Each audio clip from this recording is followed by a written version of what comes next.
приехала туда, здравствуй. Я так не думала, что ты приедешь.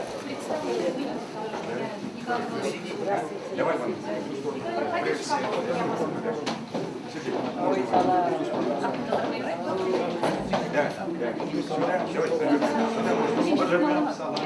уважаемые гости, дорогие наши студенты, коллеги, с огромным удовольствием сегодня и с огромной честью, которая мне предоставлена, я представляю сегодня наших гостей, которые приехали к нам на большой праздник, на фестиваль поэзии народов России. И с огромным удовольствием я передаю слово для открытия праздника, для представления наших гостей, народному поэту Чувашии, лауреату многочисленных премий поэтических, общественному деятелю, поэту, переводчику, прозаику Валерию Владимировичу Тургаеву. Пожалуйста, Валерий Владимирович, вам слово.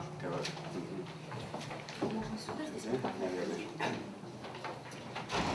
Хабла Тусен, Таванзен, студентен, дорогие друзья, такого еще в Чувашии не было.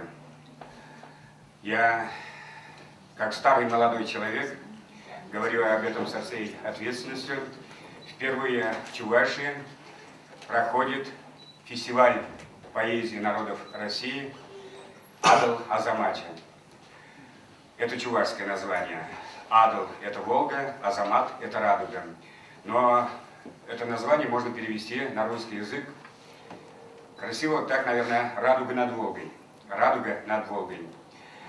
У нас в Чувашии проходят традиционные уже фестивали балета, популярные, оперные фестивали проходят. Проходит у нас, не помню уже, Олег Михайлович может сказать, Международный Чебоксарский кинофестиваль. 11-й. А? 11-й прошел. 11-й год, да. Но фестиваля поэзии, тем более фестиваля поэзии народов России у нас в Чувашии еще не было. А без поэзии нельзя. У известного советского поэта Евгения Винокурова есть замечательные слова. Когда поэзия есть, люди могут и не замечать ее. Когда поэзии нет, люди задыхаются. Лариса Николаевна, как здорово сказано.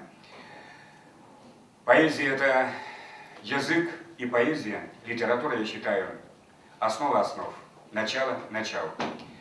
Кино и искусство строится и держится на литературе, на сценариях, согласны? Театр держится на литературе, на драматургии.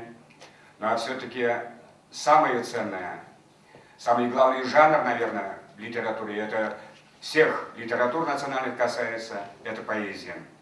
Когда мы говорим «русский народ», мы подразумеваем Пушкина, Лермонтова, Есенина. Когда мы говорим о татарском народе, мы подразумеваем прежде всего великого Габдуллу Тукая, Мусы Джалиля и других выдающихся поэтов. Марийский народ для нас это прежде всего Колумб, Валентин Колумб, выдающийся, мы отмечали его день рождения здесь.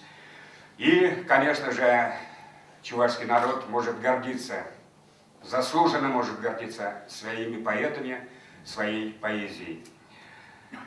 Был у нас для гостей, я говорю, вот тут у нас некоторые молодые гости, выдающийся поэт Геннадий Айги. Геннадий Николаевич Айги, у нас в Чебоксарах сейчас и есть проспект Айги.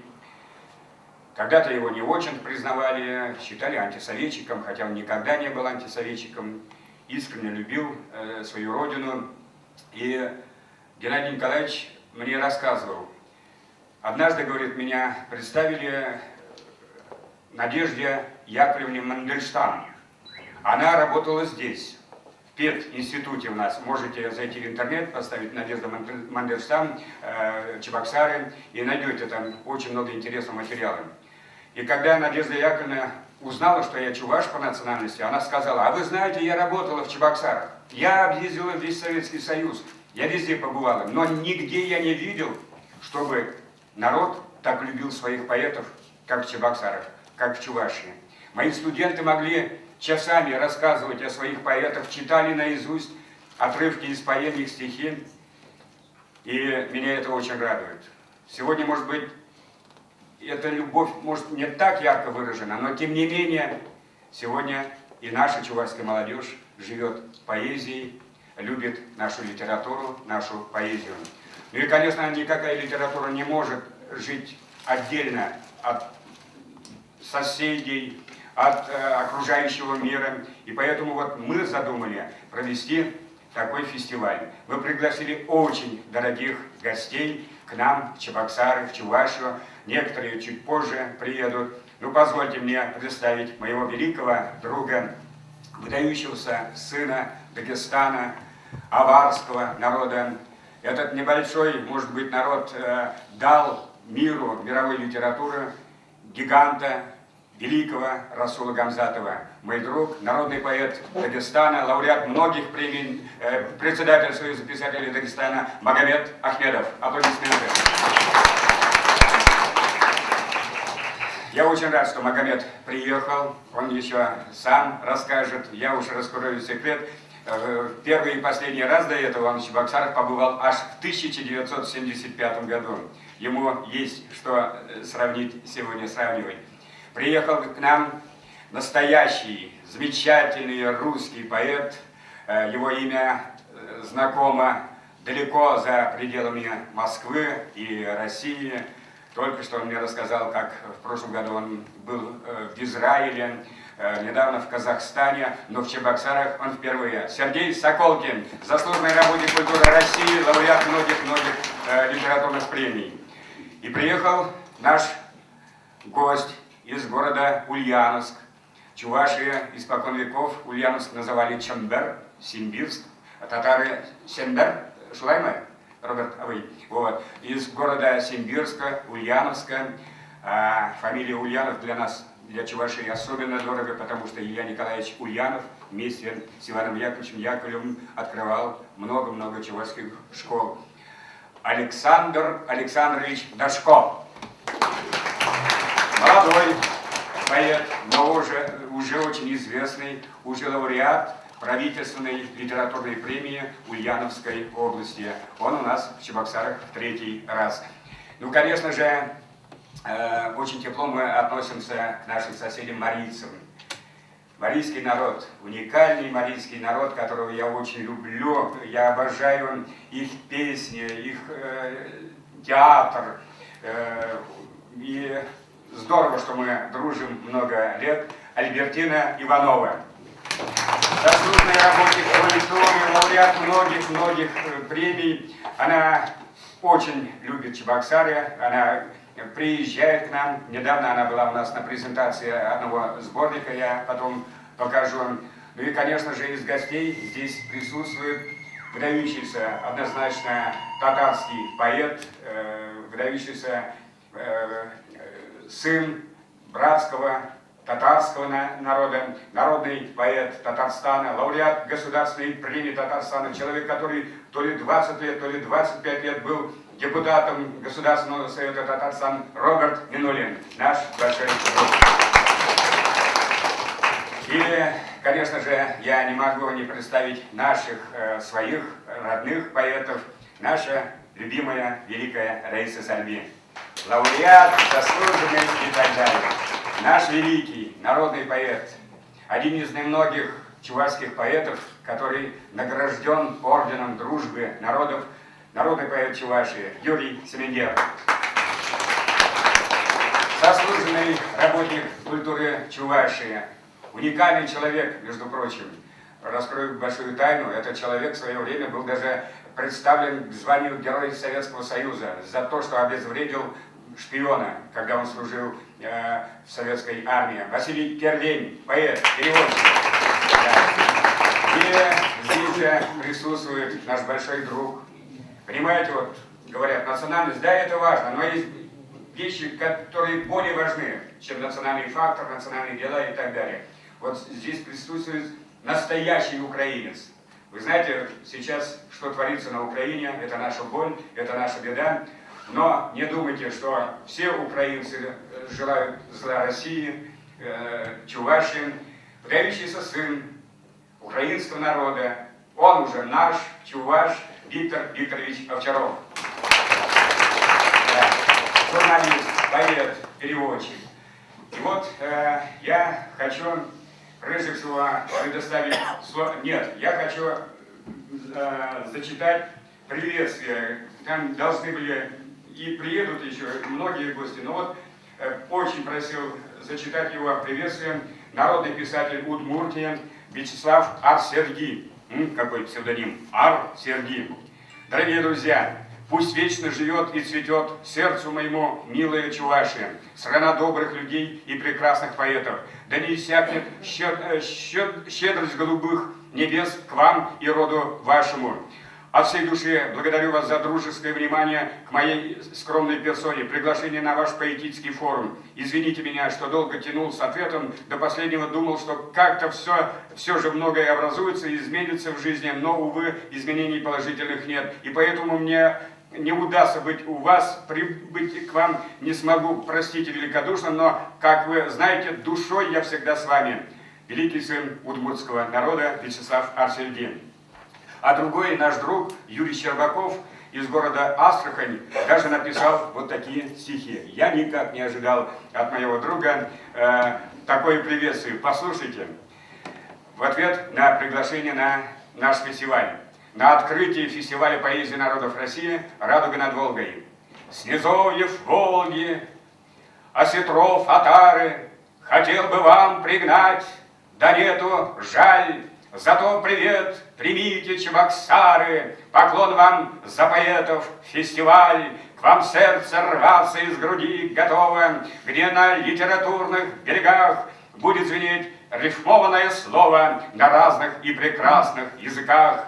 Мы вместе все сумеем, все осилим, успех в единстве, творчестве их натур, крепка всегда великая Россия, дружбой народов и литератур. Только она своей дороги долгой рассеивает в прах безверие дым. Встает сегодня радуга над Волгой, да будет свет ее непобедим. Лайк черный ведь? Лайк черный. Спасибо, Юрий Николаевич. И слово предоставляется для приветствия народному поэту Чувашии Юрию Семендеру. Юрий Семенович Таргашин, Халакуне, Кудатизин. Да, можно с места. Давайте вот так вот, с места. У нас круглый стол, у нас свободный разговор. Умные люди общаются с умными людьми. Юрий Семенович Таргашин, Самар. Сегодня Папкарда Сирен Кушсенже Шартири хитрейший землехальгем елдырдацатаны пере савандарат, пере авандарат хашухня. Мы же не Сирен Матурлах Шинчен, Сирен Илем Шинчен Перн. Шене савасем, шене поемасем, шене хайлапсем, шуадас килет. Антив шав хайлапсем. Переде шираганисене, сиреде улаганисене, улышта пытчыр, перин бурдыша, илемлерех тутчыр, лайхрак тутчыр, тезе шухлап перебир. Собаха пиде вархатысы ярас килмеш, сире перерсабанде уласапар, бурта перне чуашлате перне бурстла, шавынба, чирлаха бармыршын тезесін гунта, Каштынех сумақ параши, каштынех собызым каламалла, баламалла. Сире вара кунда пухнышын, тавдуза, семендер хойн собене уласа парашын. Чувашла собызын женебе поэтсем шинчен, Константин Иванов шинчен, Тешеспен шинчен, Тисовысем шинчен, Чулай, Шурна, Чуваш поэтсем перин, Чуваш халыхын чесне, сумнетен жеуменче, шиклегенсем, візен чунне ушса, кадардагансем, Чамбата поэтсем бурли, першин шартири, физепля, сумла, тезе калашынеба. Хай соба, чувашла соба. Хай кильне персабы хритет, ама женчуня. Канды крашу дешук, Марьере телемжук. Улам анарзе гаридет ама женчуня кашхиня. Вагон рабырынсым бужучух. Ажисем патничи триде, там женщуня и для этого штет per канала кран. Кушульбех ерзея читет, ам женщуня. Шаткильде умчальхи, он самагя шукран. такой сагониши шаржиге на серинда прилепили шутла запас. Вышла сова стихотворение на русском языке. Читаю стихотворение в переводе нашей поэтессы Людмилы Симоновой. Называется «В поминальную ночь».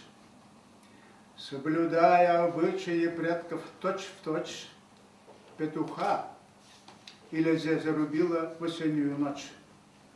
С нею старая мать и два сына мальца похоронку недавно в их дом принесли на отца. И в бумаге той черной чужой рукой Илембек Ухтияров погиб на Днепре как герой.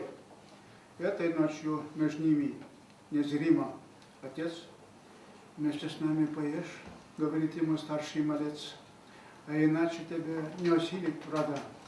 Вот и ложка твоя. Как печален обычай юба, как положено, вынесли пищу во двор, постелили постели, им сиротами жить с этих пор. И Лизе уж заснула как будто, и вдруг в сенях слышит она потихоньку стучаться. Тук-тук. Кто там? Ветер осенний или человек? И Лизеюшка: я. Открывай, это твой Илембек. Муженек, помянули тебя от души, и с собой меня забирать ты пока не спеши. Дай поднять наших деток. От страха бледна, вся дрожа сыновей обнимает, и плачет она. Илембек отрясает дорожную пыль. Он со станции шел, опираясь пути на костыль. Спасибо.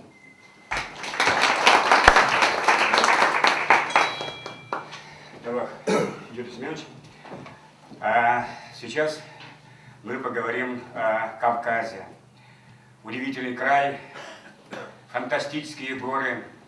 Когда я первый раз побывал на Кавказе, я был настолько ошарашен этой красотой и влюбился навсегда и в Дагестан, и в Кабардино-Балкарию. И я как-то, Магомед может подтвердить, сравнил Дагестан с магнитом. Да, тянет к себе и тянет. Перед тем, как предоставить слово моему великому другу Магомеду Ахмеду слово, я хочу зачитать несколько строк из тезисов выдающегося сына Кавказа Кайсына Кулиева. Это балкарский поэт.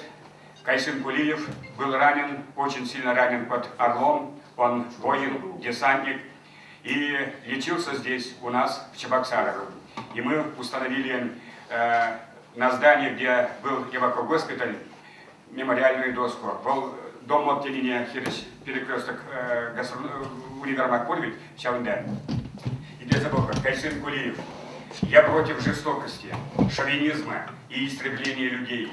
Поэзия рождена из света и добра. Злоба и вражда не способны создать ее.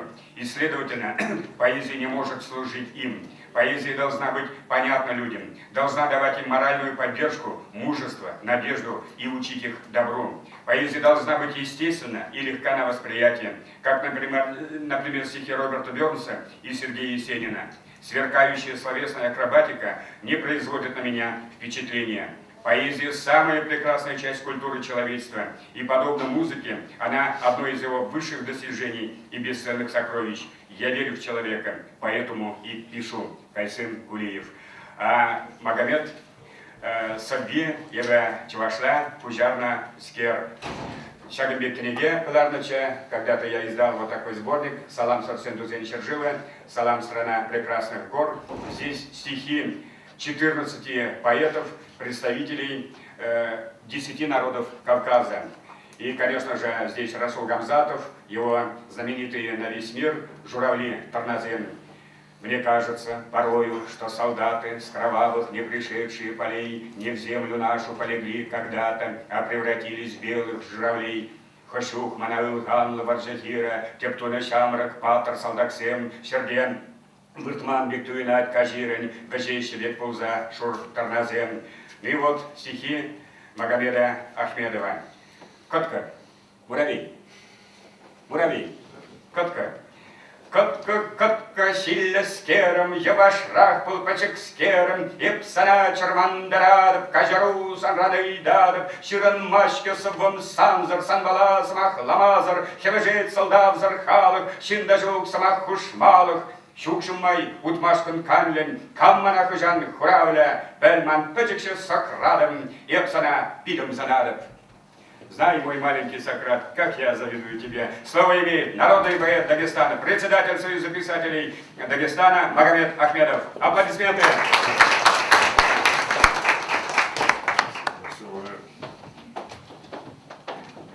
Ассаламу алейкум, дорогие друзья, здравствуйте, дорогие.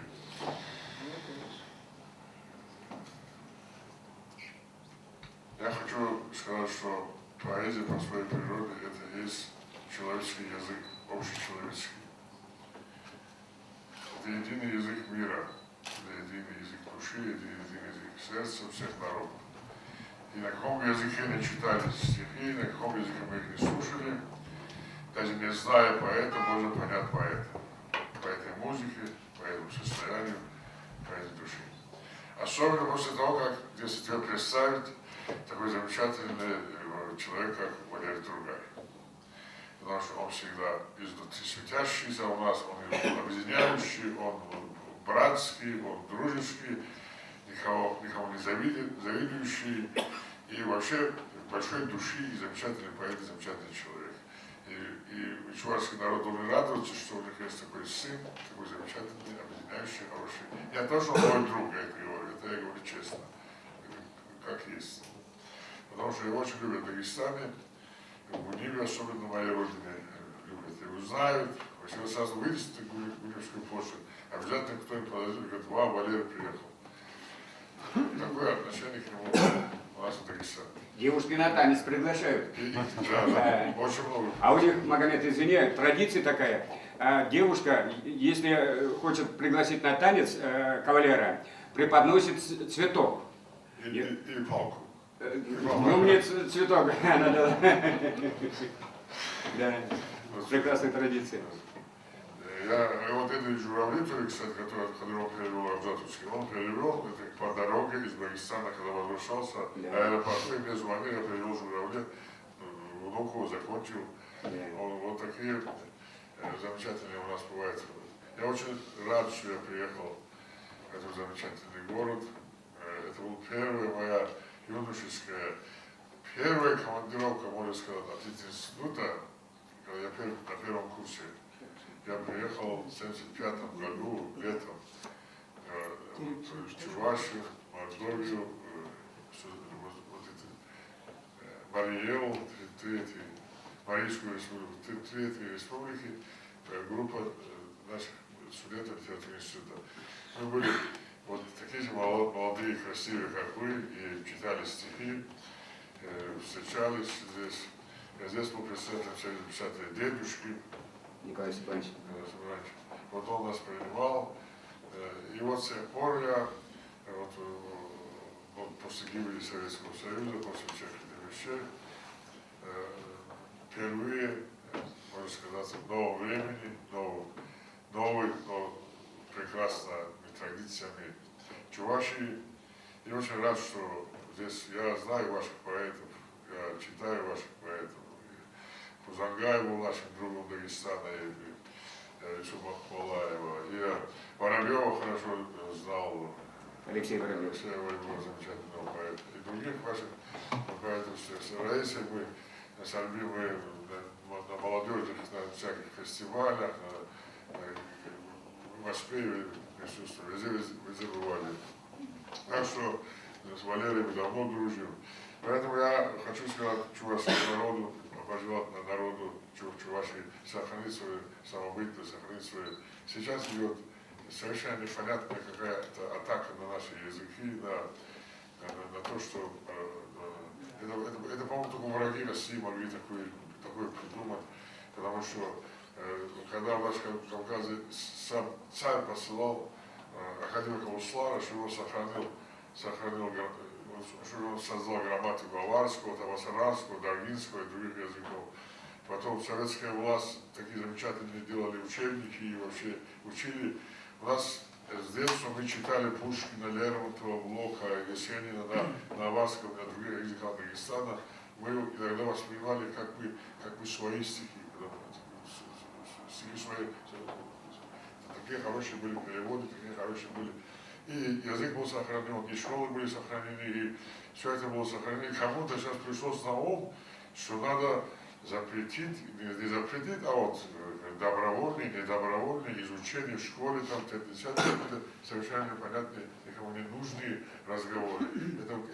Это и есть самая большая вражеская работа против России, потому что великий Пушкин сказал, слово его не пройдет по всей Руси великой, и назовет меня всяк сущий в ней язык. И гордо был славян, и фин, и не дыхай, двух степей калмык. Он, Пушкин сказал мне, назовет меня, если бы он по-настоящему не любил бы Россию, он бы так не сказал, потому что Россия есть это единое, мощное, многозвучное, многозначное, многогранное и многовеликое государство. Если мы будем по таким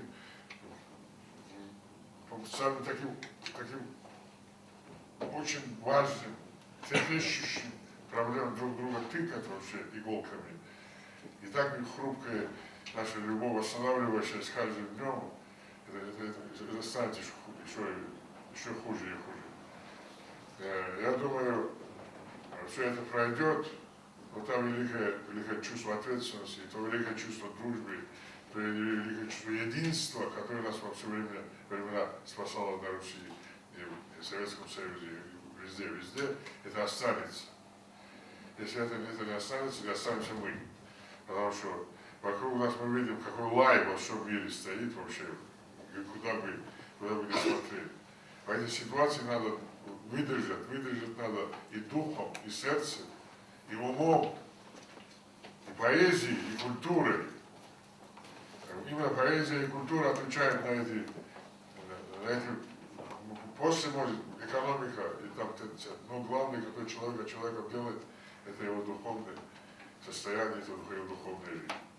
Может быть, кому-то так может не показаться в наше время, потому что другие учителя наших народов по телевидению и по всем этим, там настоящие поэты не говорят о том, что надо любить Родину. Если даже об этом говорят, на них смотрят как на дураков, потому что почему-то надо любить не Родину, а доллар. К этому пришли ко всех сторонам. Но мы так не считаем. Мы поэты, мы считаем, что надо сначала надо мать любить, Родину любить, что дорогое впереди, а потом все, что они считают главным. Для нас главное это наша Родина и наше состояние. И слово патриотизм никого не должен удивить или отталкивать. Это есть нормальное состояние человеческой души, нормальное состояние человеческого духа, нормальное состояние человека на земле. Любить Родину, это любить мать, любить свой язык, это естественное состояние, как дышать воздухом, пить воду, есть хлеб. Понимаете? Там никакого геройства там нету, но и без этого необходимость, есть просто человеческая необходимость. Вот этой любви мы вас всех призываем. Мы единый народ, единые россияне, все здесь собрались, и в стране нашей. А если кому-то хочется, чтобы у нас это так не было, у него тоже не получится, пока есть это великое состояние нашей души. Еще я хочу приветствовать замечательную республику Чувашию. Я смотрю, город какой красивый, какой замечательный, уютный, без хаоса, без суеты. Вот. После Махачкалы мне показалось, что приехал какой-то очень такой совершенно такой спокойный, такой хороший город. А у нас там очень хаотично, Валера знает. Махачкала тоже красивый город, прямо на берегу Каспийского моря. У него другая красота. Волга тоже туда идет, понимаете? Каспий. Я хочу вам сказать еще такую вещь. В наше время вообще перестали читать книги на национальных языках. Студенты и там, и причем плохо начали учить язык свой родной. Это есть первый шаг вашей собственной известности и гибели, и народу, и людей. Потому что для вас создавали свои великие произведения, и Иванов, и другие выдающиеся чуваши, о которых мы сегодня говорим. Если вы не будете знать от корки до корки свой язык, и вы не будете уважать его, любить всех предшественников, поэтов, писателей, имя собственного народа, если вы не любите свою мать и своего отца, и свой аул, и свой город, свою республику, никакой другой любви у вас в мире не будет. Потому что любовь начинается там, где вы родились. Вот это главная ваша любовь. Это главная ваша любовь. Это вы должны сохранять, и вас должна эта любовь сохранять. Давай. Поэтому, когда Люсич доехал, нормально. Народу много у нас желающих выступить, Магомед, извини. Эпоха бездорожья называется. Ты гражданин эпохи бездорожья. Грязь, капли крови, мутная вода, свисают где-то с неба провода. Такой твой путь, и ты идешь. Куда? По виному сердцу приложив ладонь, стою окаменелый у развалин, у полумесяца, креста, кольца дорог. Где та страна, которую любил ты? Ты не сберечь ее, не возвратить не смог, ничем помочь, и прах лежит у ног. Я помню юности моей веселый бег, был чист и счастье ждал, а вы звонко. Меня к груди прижал 20 век, а 21 выщет похоронку. 20 век, он плачет за спиной, не умирай, моя страна, не надо. И если медлят огнеметы ада, о Господи, душе моей больной, дай ярый свет, мучительный, слепящий, дай дар, как и другой мне дал, дай ярость мне, чтоб сам я покарал предателей, кто дом мой обокрал, корысти ради родину продал, и кто страну мою довел до краха. Спасибо. Браво, Магомед, как всегда. Вот это слово поэта, слово поэта. А сейчас, перед тем, как Альбертина Петровна выйдет сюда, я хочу рассказать коротко о Альбертине Петровне, если можно, если не секрет, Альбертина. Какое имя, а? Альбертина. Родилась 11 августа 1954 года в деревне Шайдум Куженецкого района Марийской ССР. В 5-летнем возрасте переехала в деревню Старый Юлиадур, то что Юлиадур Куженярского района, в родную деревню отца, поэтому малой родиной считаю деревню Старый Юлиадур. Родилась в семье сельской интеллигенции. Отец Иванов Петр Иванович работал директором Старо-Юлиадурской начальной школы. Мама Иванова Екатерина Михайловна по образованию педагог. Все-таки о наградах. Вы знаете, поэтам просто так не даются награды.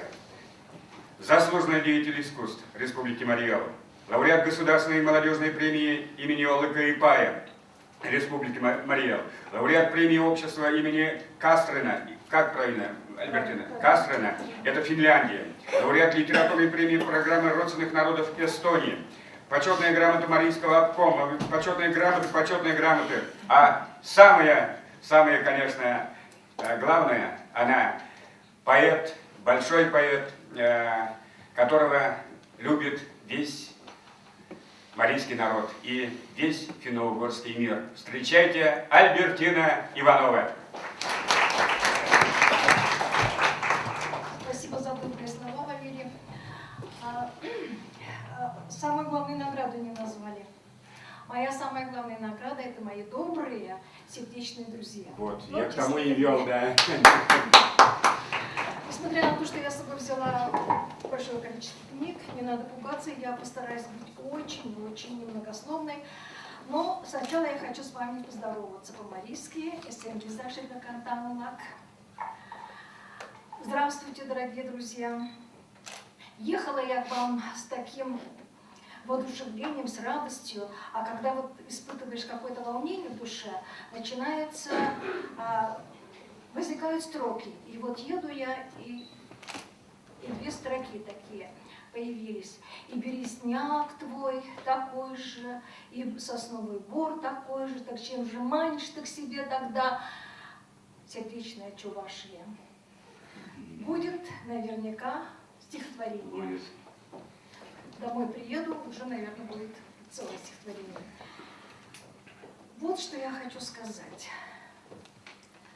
Самое главное в жизни – это встречи. Это разговор наедине. Не в том смысле, что друг с другом наедине, а наедине с душой. Когда встречаешься, возможно, не подружишься на века, но навсегда это встреча, это здравствуйте, это как живешь, это до свидания, навсегда это останется. Я помню, была такая встреча, дни литературы и искусства, марийской литературы и марийского искусства в Чувашии. У меня такое ощущение, что это было вчера. Также мы встречались в университете, также нам говорили добрые слова, также мы читали стихи. И мы испытывали такое же вдохновение и такую же радость. Поэтому я думаю, что сегодня у меня один из самых замечательных дней в моей жизни. Спасибо вам за приглашение. Я хочу прочитать одно стихотворение на марийском языке. Это даже не стихотворение, а отрывок из драматической поэмы, которая была поставлена у нас на сцене Марийского государственного театра драмы. И этот же отрывок на русском языке, отрывок небольшой, но он имеет какое-то отношение к сегодняшней нашей встрече.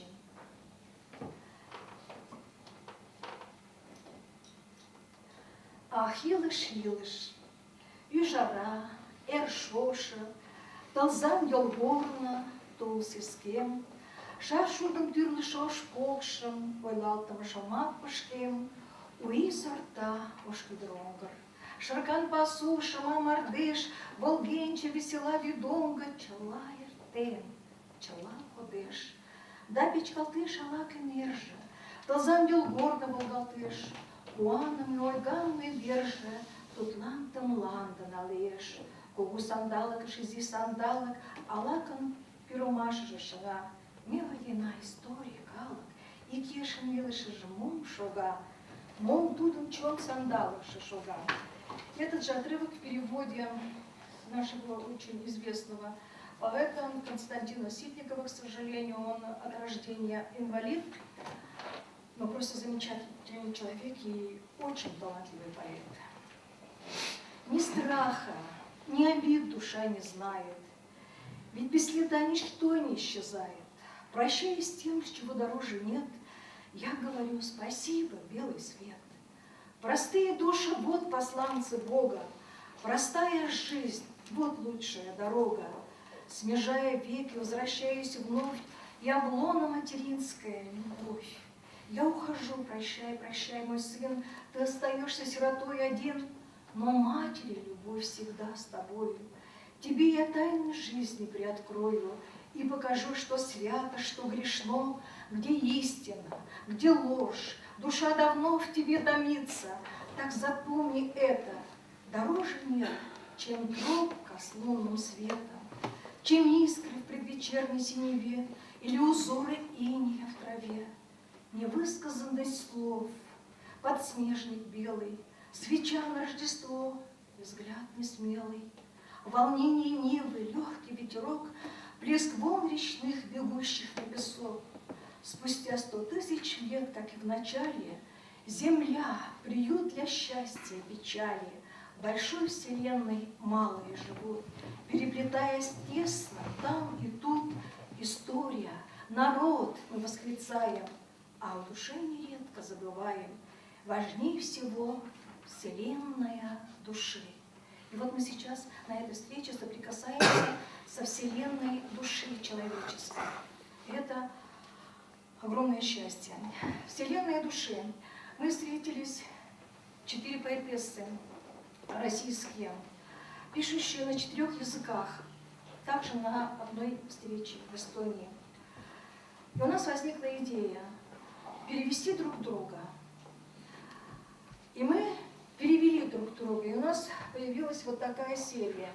Это Альбертина Иванова на 4 языках, Мушнадил, удмуртская поэтесса, на 4 языках, Рая Арунова, которая должна приехать, говорят, мордовская макшанская поэтесса на 4, и Нина Брескова, которая завтра приедет, коми-поэтесса. Значит, здесь на языке оригинала и на 3 языках переводы.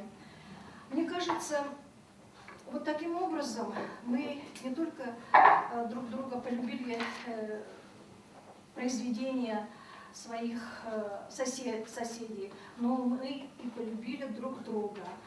Поэтому вот такое общение, такие переводы для нас очень важны.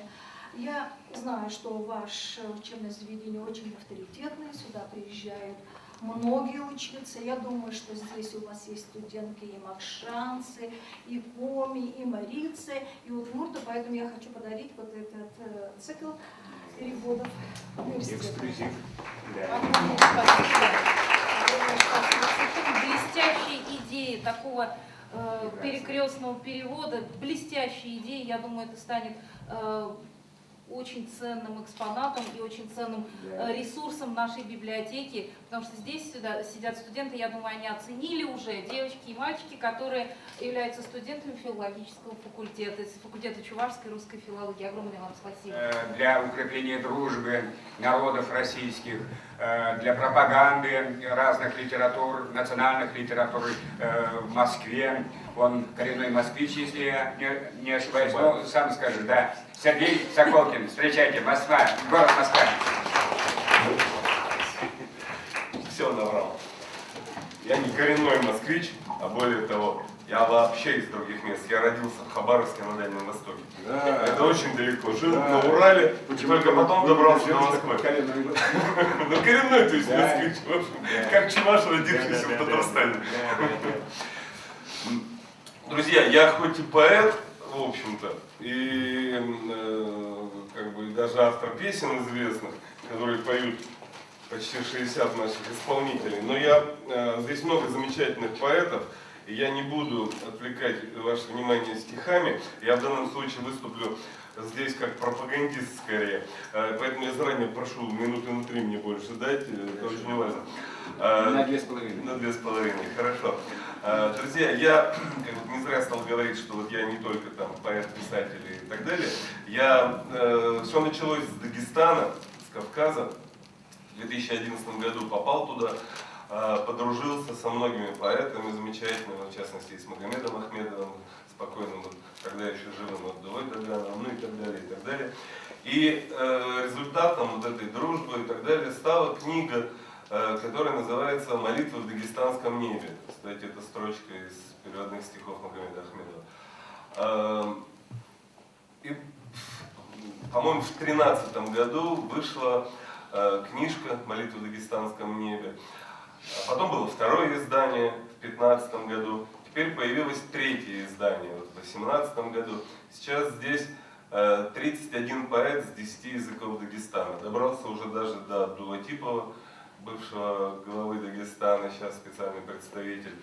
К чему я стал это говорить? Я, побывав в Дагестане, влюбился, ну, собственно, это, видимо, невозможно не влюбиться. Извините, что я сейчас хвалю не Чувашию, а Дагестан. Я буду хвалить Чувашию, когда буду уезжать отсюда, пока я на самом деле...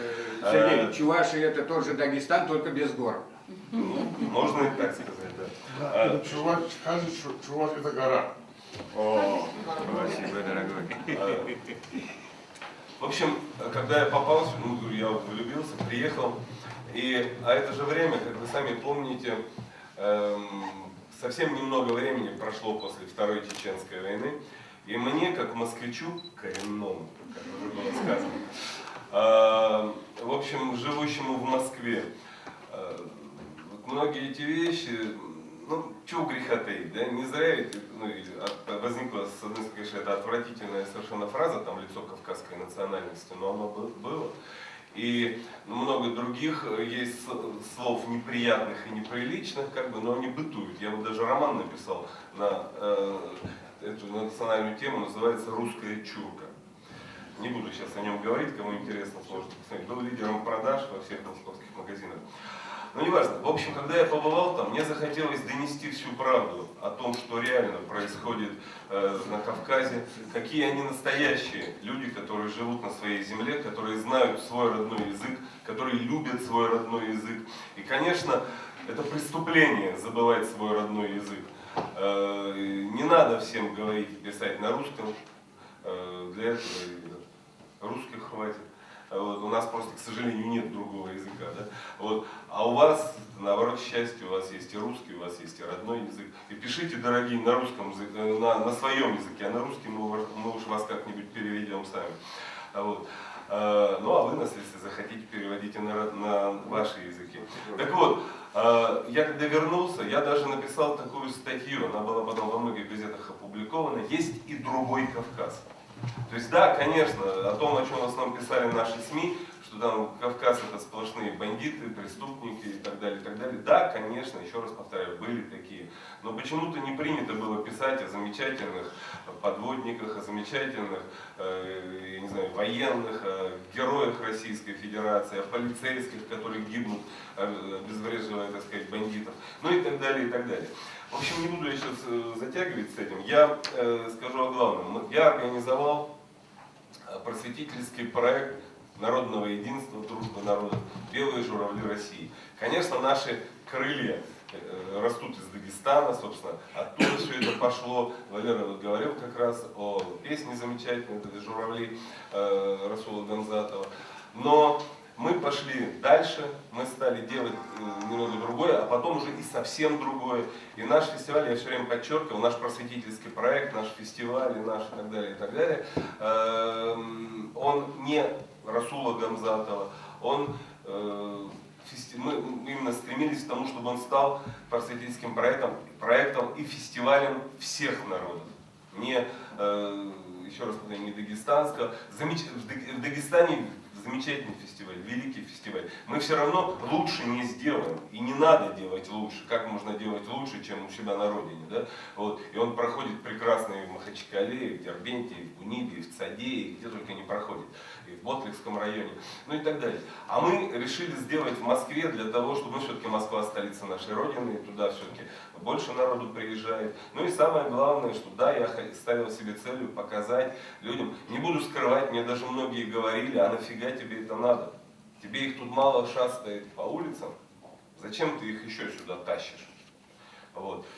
Я вначале в драке лез, пытался там еще что-то, потом понял, что это не очень правильный путь, надо доказывать, показывать, быть белым и пушистым и каким-то другим путем доказывать нужность, важность всего этого дела.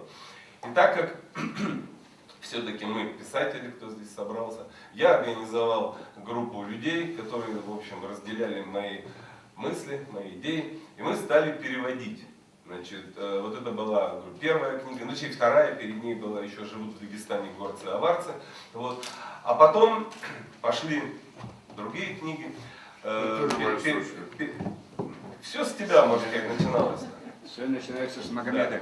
Да. Вот, с тебя до Сабдулы. Вот. И на данный момент мы перевели, издали. К нам присоединились очень много, естественно, людей. На сегодняшний момент нашим проектом издано 24 книги.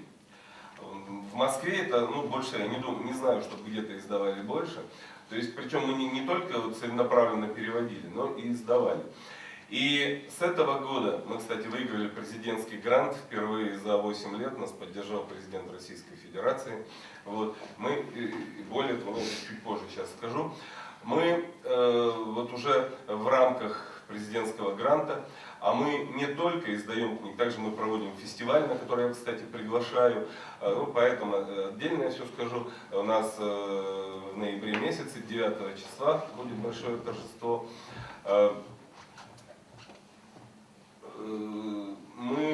Также мы вручаем ордена, учредили. Вот, поначалу нас поддержал Абдулатипов Рамазан Гаджимурадович, но вот в этом году сам стал лауреатом. Пришлось вычеркнуть его подпись из ордена, как-то неудобно человеку вручать орден с его Сергей, собственной давай подписью. все-таки стихи. Да. Подожди, я стихи не буду читать. Давай как раз. стихи. Я... У нас стихи любят. Ну, ведь стихи вы все сами прочитаете, я сейчас о важном скажу. Я просто хотел вот что сказать. У нас есть детский конкурс. Детский – это то, где участвуют школьники и студенты колледжей и вузов. Я оставлю визитки и так далее. Пожалуйста, если кто-то из вас захочет, у нас пишут стихи, у нас присылают рассказы, у нас присылают сочинения, рисунки, фотографии, даже есть детское кино. Детское кино у нас курирует Владимир Грамматиков, рисунки у нас курирует Зураб Константинович Церетели, народный художник СССР, литературу Юрий Поляков, советник президента Российской Федерации по культуре, ну и так далее, и так далее. Если кому-то будет интересно, зайдете на сайт Белые журавли России, там все это есть. И самое главное еще, о чем я хотел тоже сказать, нами выпущено вот в рамках президентского гранта две вот эти сейчас книги первые. Всего их будет в этом году выпущено 12 книг. Кстати, у нас вот дагестанские 4 будут книги, одна вот эта уже выпущена, плюс еще 4. И также будут книги Татарстана, в смысле не Татарстана, крымских татар, у нас Чечня, Ингушетия, Кабардино-Балкария. Мне бы хотелось вот как поговорить, пользуясь случаем, что я сейчас в Чувашии, с Валерой по телефону не очень на эту тему нам удалось поговорить, я думаю, чуть позже поговорим. Я призываю всех поэтов, которые здесь сейчас присутствуют, если вы мне подтвердите, что есть такое желание и так далее, то мы следующий президентский грант будем подавать, значит, и чтобы выпустить книгу именно вот поэтов Чувашии, ну и так далее. Вот. И самое главное, вот эта вещь, коротко, я же говорю, что я чуть больше натяну. 3 дня назад, или 2, ну нет, 3, наверное, все-таки, я получил письмо. Правда, немного расстроился.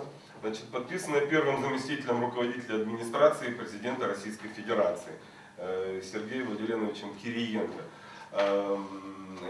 Вы держите в руках антологию современной патриотической и военной песни России «Работайте, братья». Книгу, которая объединяет свои мощные идеи поэтов, композиторов, исполнителей, художников, военных и общественных деятелей, выражающих мысли всех народов, населяющих нашу удивительную многонациональную страну. И при общемировом падении интереса к книге как таковой, эта книга песен способна поднять интерес к чтению и усилить любовь к родине. Настолько мощен в ней позитивный заряд. Ну все, не буду читать. Это письмо с портретом Владимира Владимировича Путина, который мне передал народный художник СССР Александр Максович Шилов, будет опубликовано в следующем издании этой книги. Надеюсь, мы тоже ее издадим. Это уже второе издание. Эта книга уникальна в своей сути. Почему, во-первых, видите, как она издана? Она весит 2 килограмма, что само по себе уже... Здесь более 1200 песен, здесь 250 поэтов разных национальностей. Чувашию представляет Валерий Тургай, но многих из вас нет. Я не до всех дотянулся, Мариэл нету. Поэтому тоже призываю, и вот все друзья, здесь не стихи, здесь песни. Это антология современной патриотической и военной песни России. Поэтому, если есть, пожалуйста, давайте присылайте, буду очень рад. Значит, пока у нас, как всегда, лидерство здесь, ну если не считать русских и евреев, как всегда, у нас лидерство держит Дагестан. Здесь около 20 дагестанских авторов, поэтов.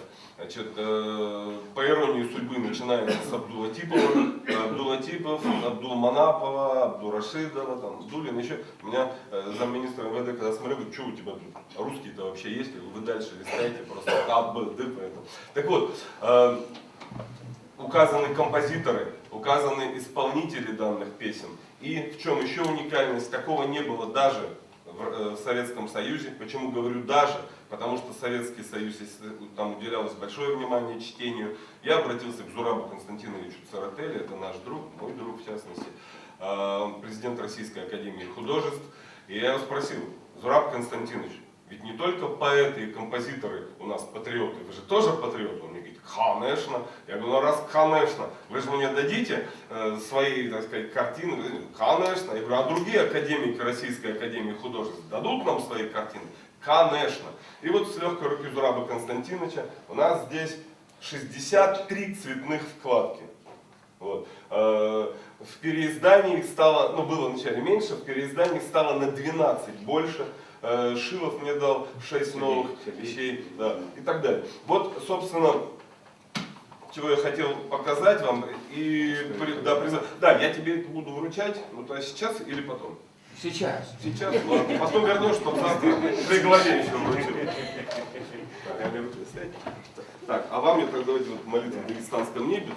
Чередичинах-то Теленмелья Чапла Генеге, Сергей, право, это действительно огромный труд, огромное, это подвиг, можно сказать. Это подарите библиотеке, Мы, я договорю. Просто к чему я начал говорить еще, немножко сбивчиво так получается. Но мы готовим сейчас портфель заказов для обращения. У меня договор там, с грантом и так далее такой. Поэтому посчитайте, там, сколько нужно будет книг, где они будут спасены, мне официальное письмо, и мы бесплатно, книга распространяется только бесплатно, вот, мы передадим все нужные книги.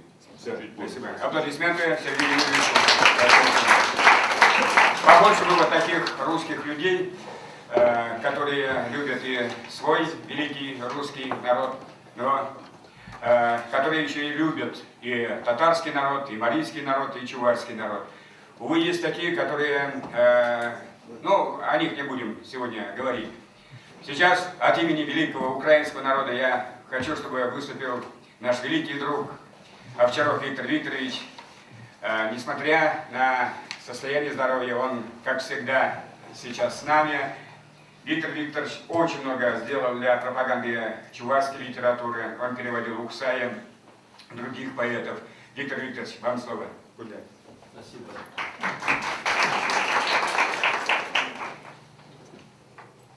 Сегодня Украина у нас, по-моему, уже всем застряла в зубах, потому что каждый день во всех и радио, и телевизионных передачах идет разговор о том, что происходит на Украине. Уже слишком много, да, ведь? Слишком много, но начиналось это очень давно. Моисей водил свой народ 50 лет по пустыне, чтобы не забыли свое рабство. Западная Украина этого не пережила. Она была под Польшей, под Австро-Венгрией, и потом и в советское время сегодняшние средства массовой информации позволяли действовать и воздействовать на сознание этой части Украины. Все время, будучи еще студентом института, меня львовские друзья мои пригласили выступить у них там, пообщаться. Ну, в разговоре один интересный парень писал на украинском языке хорошие рассказы, вот, но учился на инженерном факультете. Я говорю, зачем тебе? Иди на редакторский. Нет, ты не знаешь нашего города. Там бросил. Нет, не знаешь. Вот пойдем на рынок, я тебе докажу, что ты не знаешь. Ты вот знаешь русский, знаешь украинский даже, так сказать, с диалектом. И, пожалуйста, польский. Ну, пошли, действительно, сало знаменитое. Спрашиваю по-русски, она на меня не смотрит и называет одну цену. Спрашиваю по-украински с диалектом, вот тут разговор. Но когда подхожу и спрашиваю по-польски, тут вообще, ой, цопанхце, понимаете? Вот это жило там, и оно не умерло, и сегодня это проявляется. И проявляется здорово. Но украинский народ, он разный. Есть левобережная часть Украины, которая всегда отличалась от той части, которая была под Польшей. Правда, и там не всегда, не все было благополучно. Я расскажу вам такой маленький факт из собственной биографии. Во время войны крестный отец мой, не знаю, каким образом, он был в Киеве, учился, по-моему, в университете, и в армию не попал. А младший брат его, Данила, его мобилизовали в 40-м году в армию.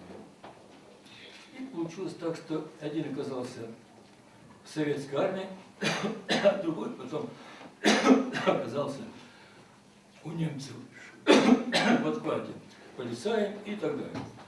Вот. И закончилась война, он ушел, видимо, с немцами, исчез. Вернулся Данила с 3 орденами славы, прошедший всю войну, и отечественную, и с немцами, и с японцами. А в селе мужиков не было после войны, война выкосила. Одни бабы. Естественно, мужик такой еще. Его бригадиром поставили, Львовской бригады. Работая в поле, естественно, всегда возникают какие-то сложности. Можно дать замечания там. Вот он где-то там одно и другое замечание сказал. И говорит, ты заткнись, мы знаем, кто твой брат. А ему родители ничего не сказали. Как? Твой брат полицай с немцами. Он приехал сюда, в свое село, из России, уже привез свою жену, как там говорят, кацапку. Он бросает работу, идет домой к родителям и говорит, почему вы мне не сказали? Да вот, все, я вас больше не знаю, вы у меня не родители. А Леньке передайте, если я его встречу, я его убью. Вот сегодня эта ситуация на Украине проявляется, понимаете? Поэтому не так просто все складывается. Как будет дальше, трудно сказать. Но хочется надеяться. Вот недавно в литературной газете было замечательное стихотворение Валентина Сорокина. Там заканчивается, ну как раз об этой ситуации в Украине, заканчивается в Украине и России, заканчивается тем, что вот два брата встретятся наконец и извинятся друг перед другом. Дело в том, что русские имя свое получили там, на Украине. Вот правый приток Днепра, Рось, небольшая речушка, но древняя, там жило славянское племя, отсюда и получили имя свое. Росы, русы и дальше и русские. Так что в том, что написал Сорокин, есть истина большая. Но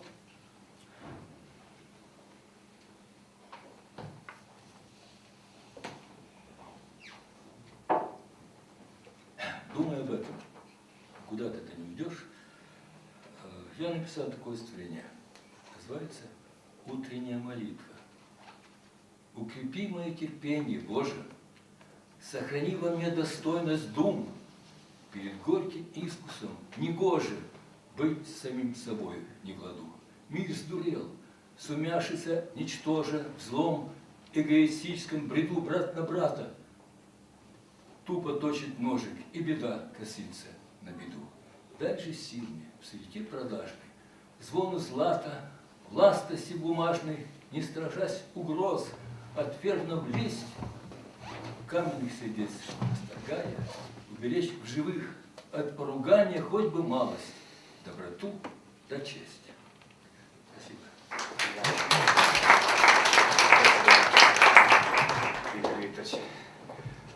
Александр Дашко. Хужамазе на Медраде. Дашко. Третий раз в Чебоксарах. Сразу он, когда я ему позвонил, написал, сказал, я очень люблю Чувашию, очень люблю Чебоксары. И он говорил абсолютно честно и искренне. Встречайте, поэт, молодой поэт и уже лауреат правительственной литературной премии Ульяновской области Александр Дашко. Я думаю, он будет еще и еще к нам много раз приезжать. Давай. Добрый день, дорогие друзья. Я на самом деле очень рад снова оказаться на замечательной чувашской земле. Дело в том, что Ульяновская область регион многонациональный. У нас очень много и чуваш, и татар, и других национальностей. По-моему, 44 национальности живут на территории Ульяновской области и мирно и гармонично существуют.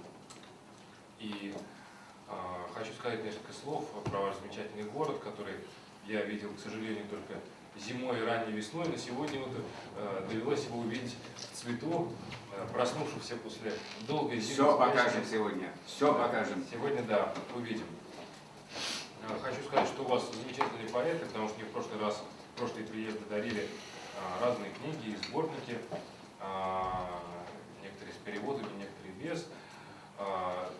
У нас тоже тоже есть один поэт, может быть, даже кто-то его знает, Анатолий Юман. Ветеран. Ветеран, да, действительно, он один из выдающихся ульяновских поэтов. Я думаю, что это и Республика Чувашия гордится Анатолием Юманом.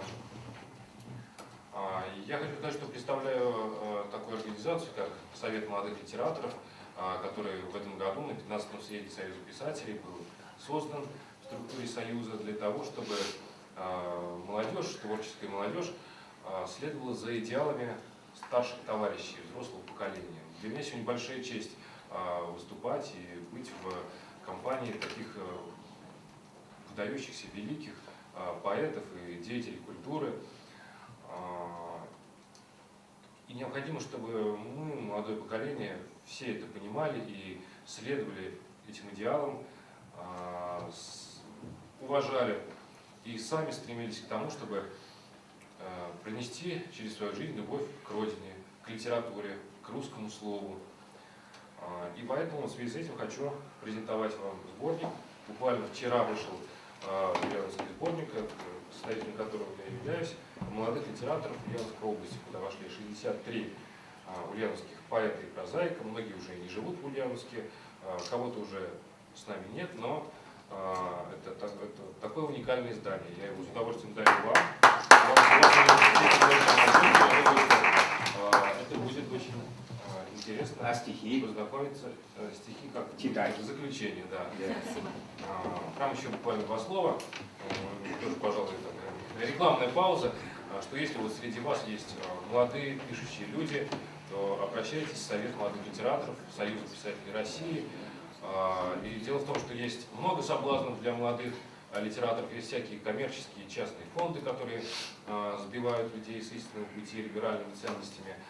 Но именно Союз писателей России является той патриотической организацией, тем нравственным и духовным ориентиром, который поможет молодому человеку не потеряться в этом большом литературном океане и найти свой верный путь к творчеству, к познанию себя, к ощущению себя как поэта, как творческой единицы. Ну и в заключение своих слов прочитаю свое стихотворение. Оно о том, что нужно всегда идти вперед и никогда не сдаваться. Граненый лед моим растоплен жаром, дыханием, касанием простым, смурное небо старым самоваром пускает север, площадь рваный дым. А мне бы чай, какая незадача, у Бога, видно, кончилась вода, растоплен лед, но снег кряхтит, как кляча.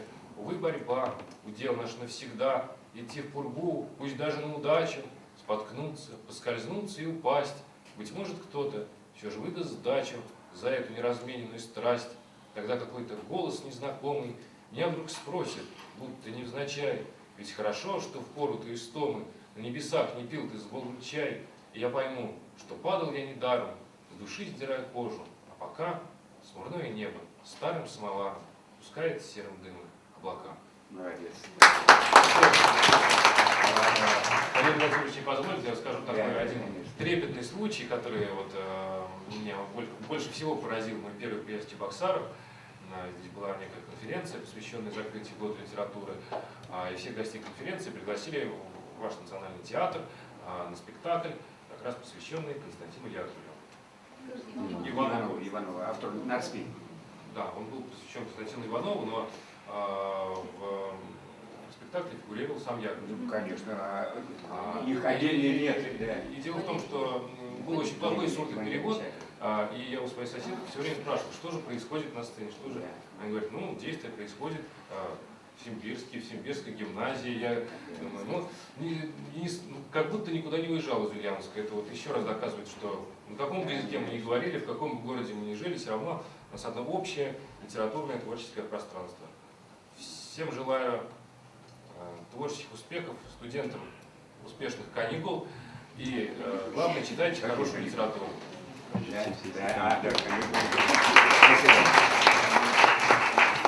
Теперь буду в СЛНЗ брать. Но, Сергей, я еще раз хочу сказать тебе огромное спасибо за эту уникальную книгу, это безусловно.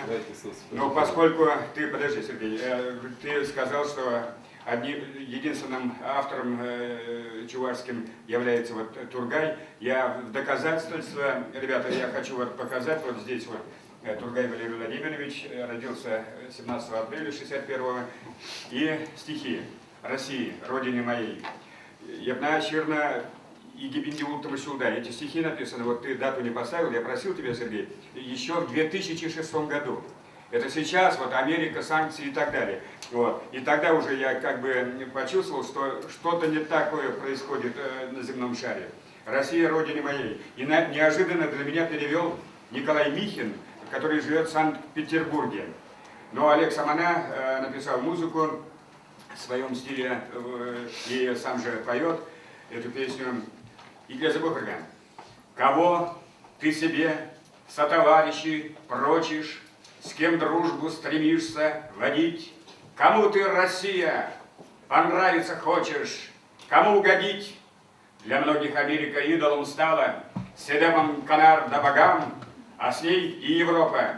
Тебе не пристало молиться фальшивым богам. Америка, заокеанское счастье, давно бы и наверняка сломала б тебя, разорвала на части, кишка у богини тонка.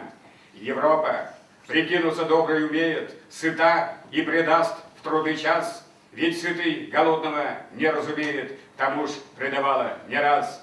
Кого ты себе сотоварищи прочишь, с кем дружбу стремишься водить, кому ты, России, понравиться хочешь, кому угодить?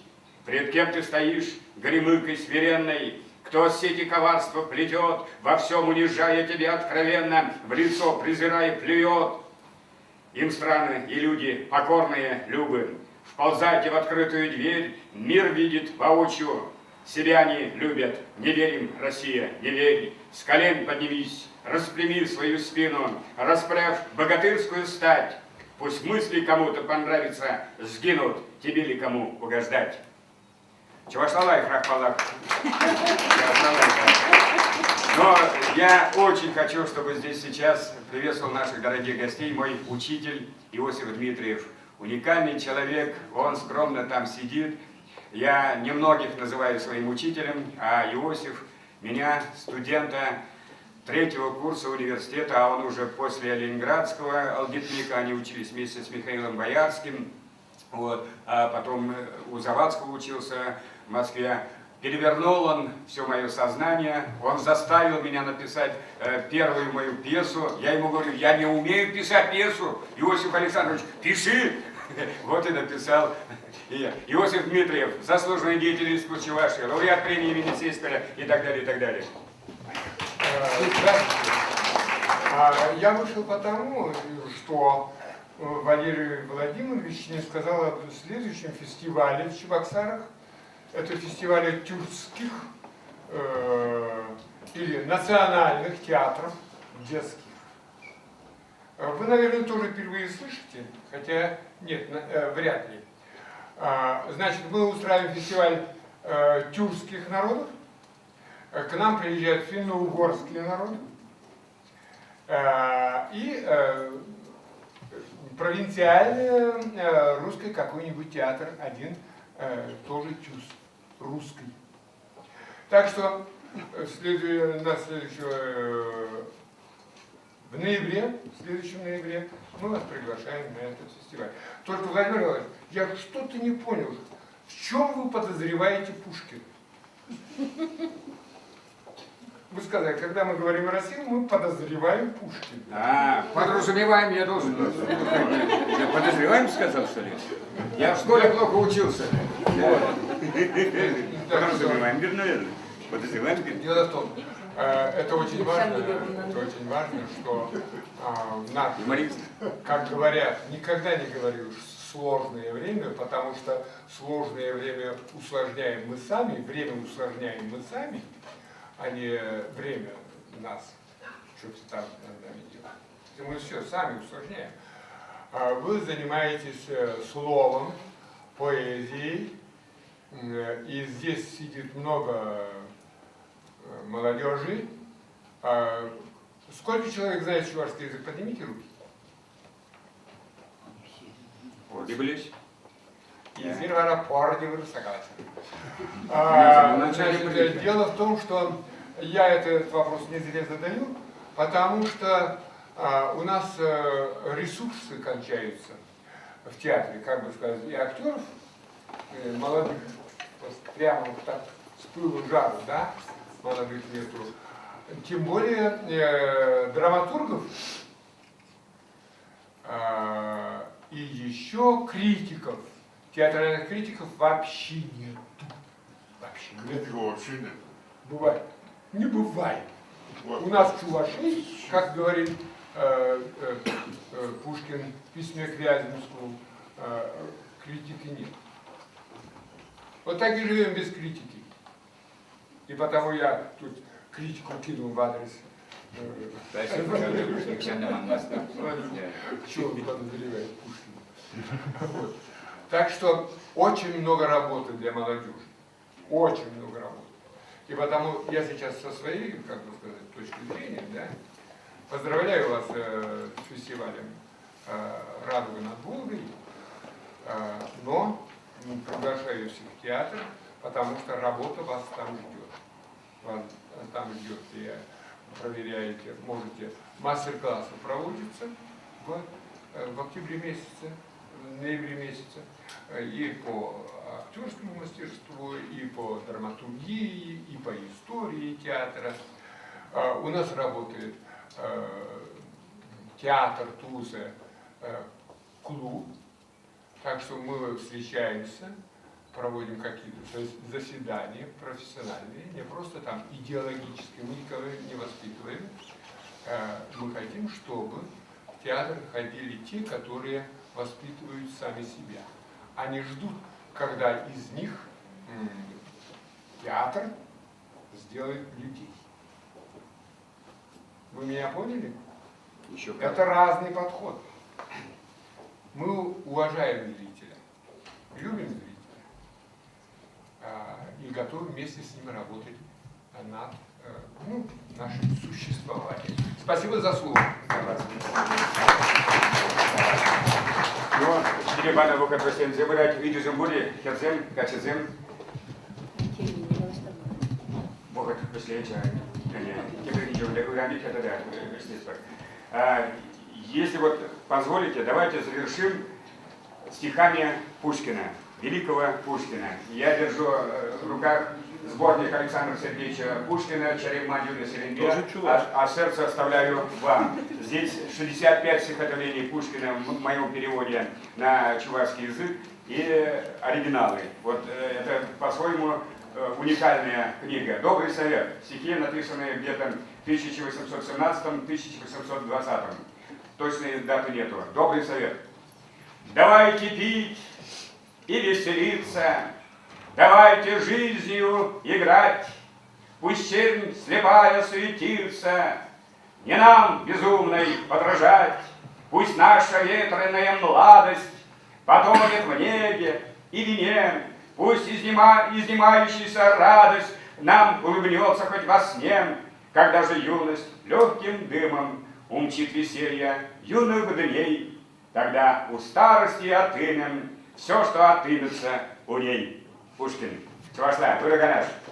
Эжердия, Савнарту север, кошт ашканзался да посмасть. Ось жуга, извиран Итлер, перевол раскалсан масть. Яшух юрапишься щемешкань, вол яшлых перзавант лага, ангил май полдаркелен мешкань, пуцасон тутла уега. Енченге яшлых щугалзасын, азанлы шымыл тетребек. Солдавышух, пучау смашкан, сыл был наш маспор теребе. Тогда пусть, теплее гулычей. Спасибо. Я выражаю огромную благодарность ректору педагогического университета имени Ивана Яковлевича Яковлева Владимира Николаевича Иванову.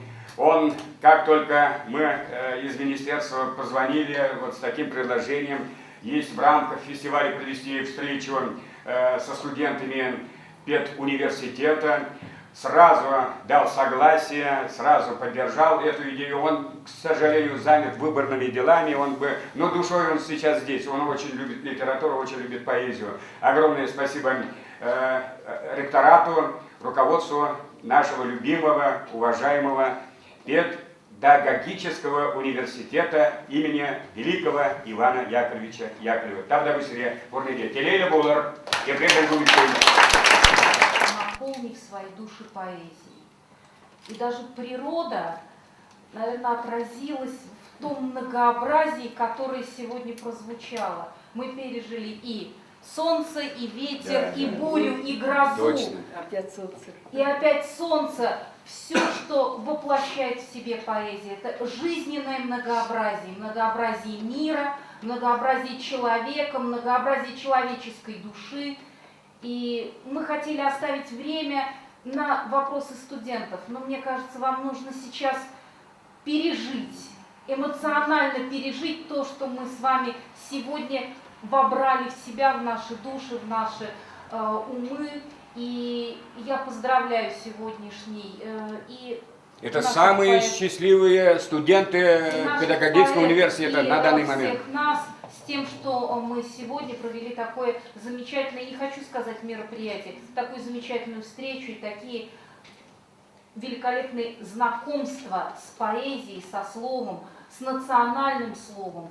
И хочется от лица университета, всего университета, пригласить наших гостей в место священное для всех яковлевцев, в музей Ивана Яковлевича Яковлева, который находится совсем рядом, потому что имя Ивана Яковлевича Яковлева, которому мы отмечаем всей мировой общественностью в этом году 170 лет со дня его рождения. И фестиваль, посвященный этой дате. И в рамках, я да. хотела сказать, что в рамках празднования 170-летия Яковлева действительно имя не просто значимое для нас. Действительно, как вот вы говорите, мы боимся говорить о великом. Мы не боимся говорить о том, что Яковлев великий чувашский просветитель. Потому что те вопросы, которые сегодня ставили, вопросы о национальных языках, о их развитии, это идеи, которым Яковлев посвятил свою жизнь вместе с Николаем Ивановичем Ильинским, идея об образовании на чувашском языке, на языках других народов России. Это идея, которую Иван Яковлевич Яковлев воплотил и доказал правильность ее и современность и актуальность ее всегда, всей своей жизнью. Я приглашаю наших гостей и благодарю всех участников сегодняшней встречи. Спасибо. Спасибо.